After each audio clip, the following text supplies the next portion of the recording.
Hello, everybody, and welcome to another episode of our lesson in Eng 10 Precalculus. We're still on applications of linear equation in one variable. And for this video, I am going to talk about investment problems. Okay, before we proceed, don't forget to subscribe and like this video. Okay? Okay, so investment problems involve income from an investment.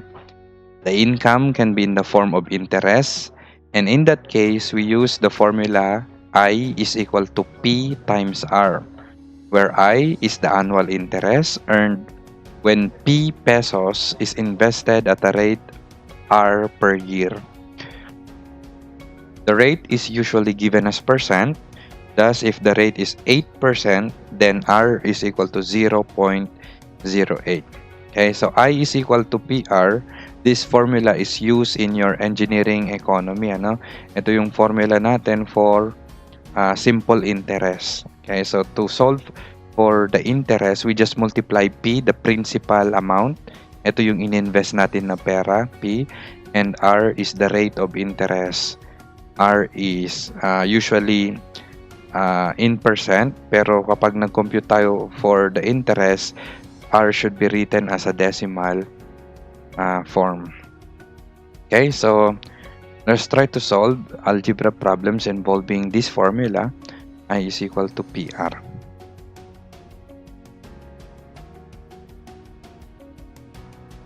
This is our first problem. So a man invested part of 15,000 pesos at 12% and the remainder at 8%.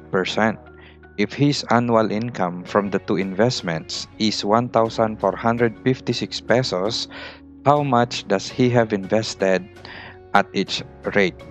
Okay, so una, just like what we did in our previous discussions, ang unang tanong natin dito, ang unang ginagawa natin is to look for the problem. Ano ba yung hinahanap dito sa problem natin? Okay?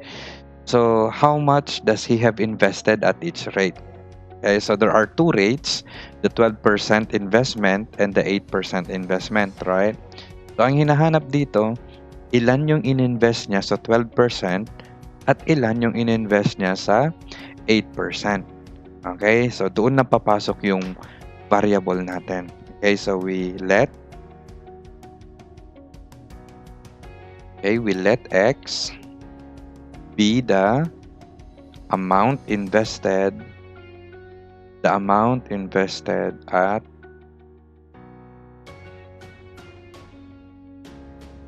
12%. Okay? So the man invested 15,000 pesos, right? Okay. So if the man invested X for the 12%, ilan yung natira na ininvest niya to the 8% investment? Okay, so the sum is 15,000. X is invested at 12%. Therefore, the remainder is 15,000 minus X. Okay? So, yun ngayon yung ininvest niya doon sa 8%. Okay? So, 15,000 minus X is the amount invested at 8%. Okay? So, yan. Yan yung hinahanap dito sa problems natin. X and 15,000 minus X. Okay?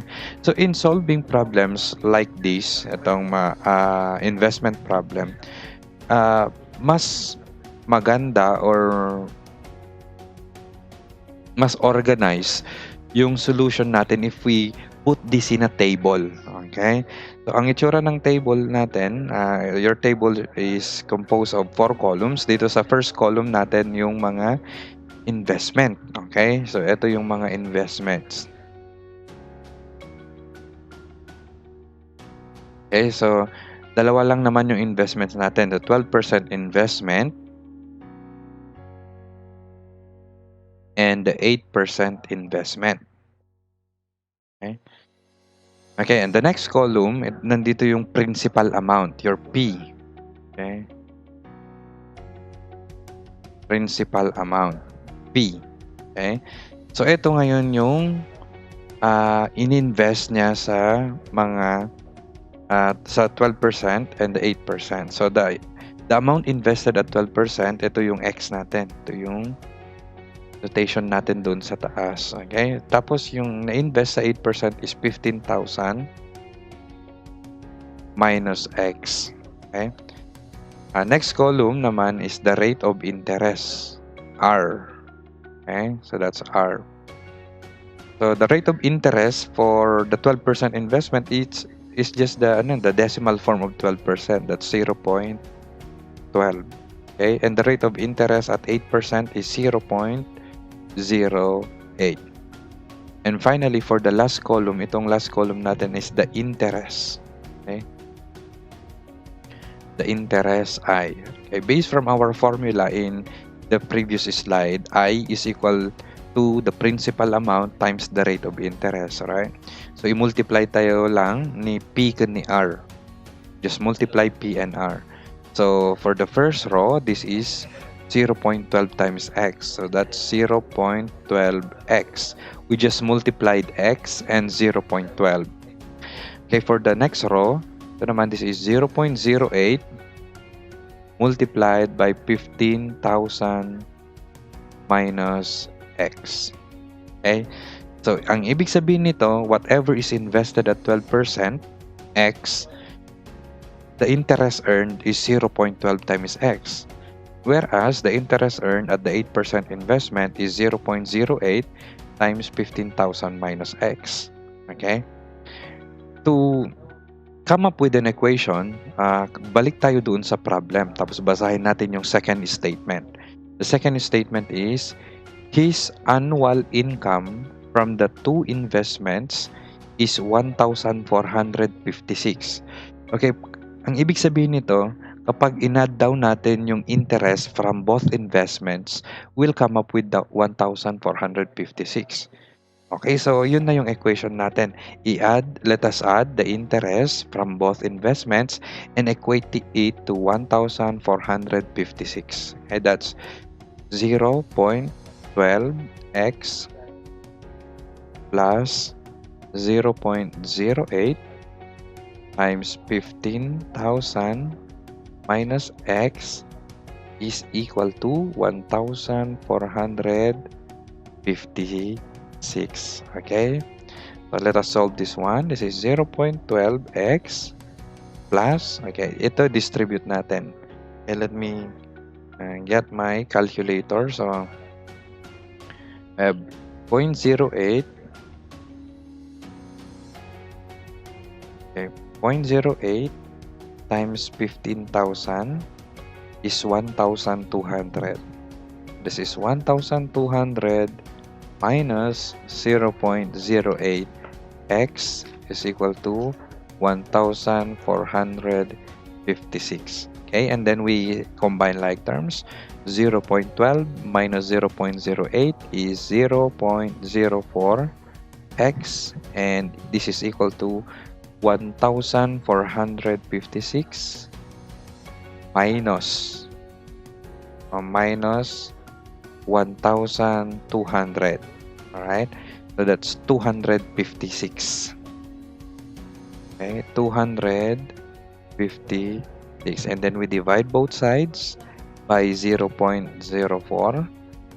Okay, so divided by 0.04. Therefore, x is equal to 256 divided by 0.04 is 6,400. Okay, so this is 6,400 pesos. Okay, remember, itong x is the amount invested at 12%.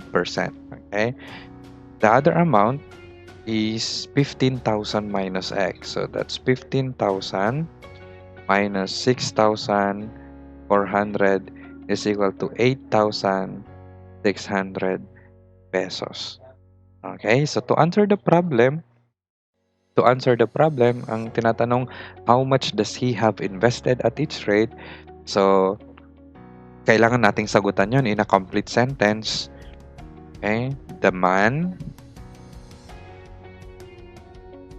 invested 6,400 pesos at 12% interest rate, and 8,600 pesos at 8% rate. Okay, so that's our answer for this problem.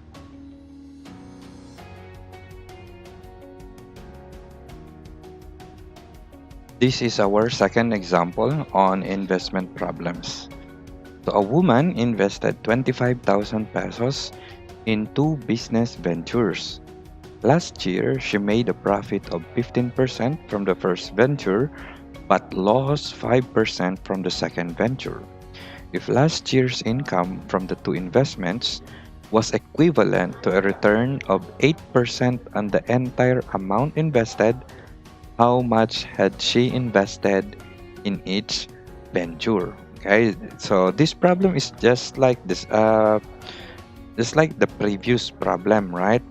The only difference here is the first venture gained the profit, but on the second venture, the woman lose an amount. Tama? Pero the unknown for this one is still the same. Ilan yung ininvest niya doon sa first venture, ilan yung ininvest niya doon sa second venture. Okay, so din natin kukunin ulit yung representation natin. So we let X be this is the amount invested in the first venture.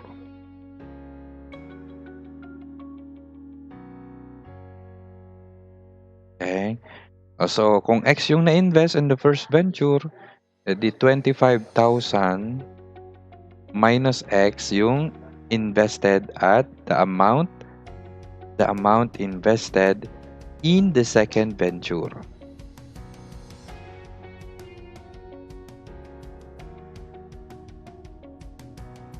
Okay? Okay. And then, gawa tayo ng table ulit. For first column, these are the business ventures. Okay, this is the business ventures. So, tawagin natin business venture 1 and business venture 2. And the second column is for the principal amount P. Okay, so we have X and 25,000 minus X. Okay, and then the rate of interest. Okay, so the rate of interest for the first one, she gained 15%, so that's 0.15.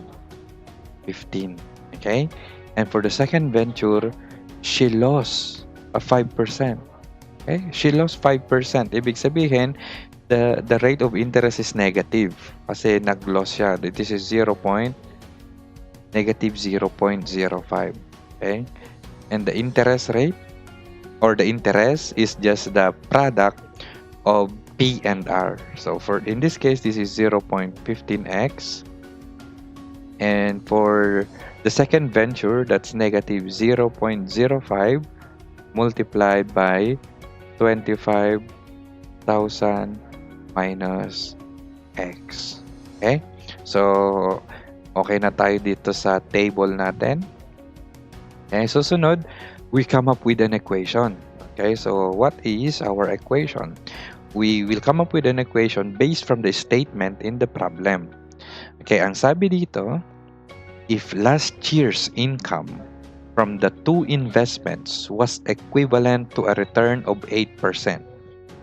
Okay, so una, the income daw from the two investments, meaning itong pag pinag-add natin itong dalawang ito na interest, equal daw siya, equivalent or equal daw siya sa 8% of the entire amount invested.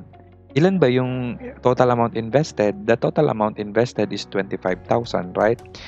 And 8% of the 25,000 is 0.08 times 25,000. So, doon natin kukunin ngayon yung equation natin. Okay, so our equation is 0.15x. That's the first interest.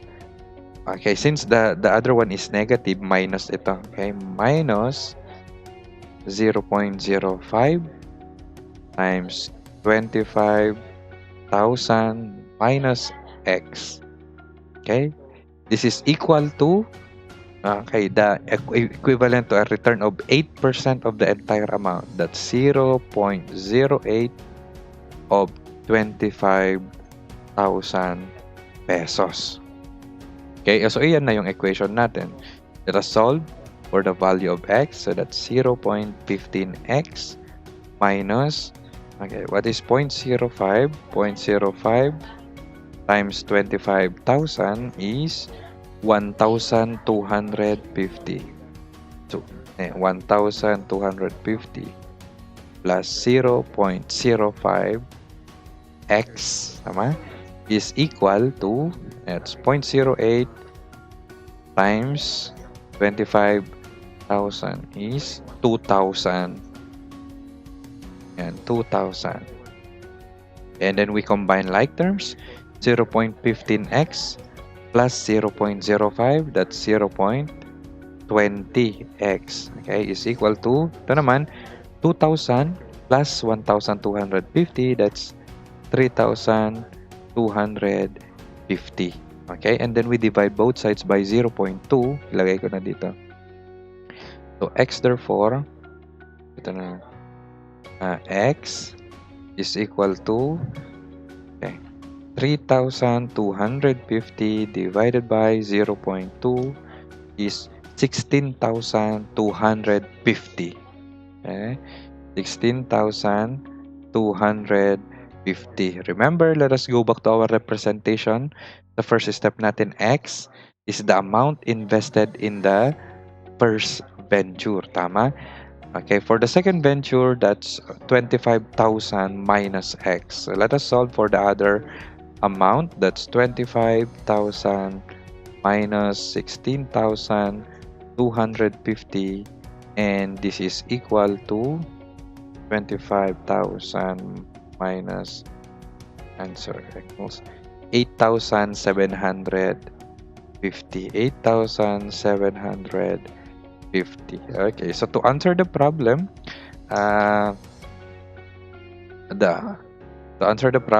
so the amount, okay, so the amount invested at in the first venture, okay, the amount invested in the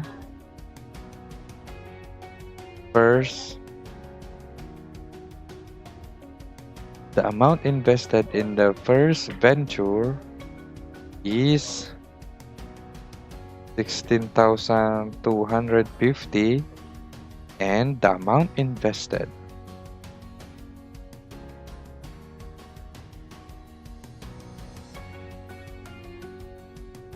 in the second venture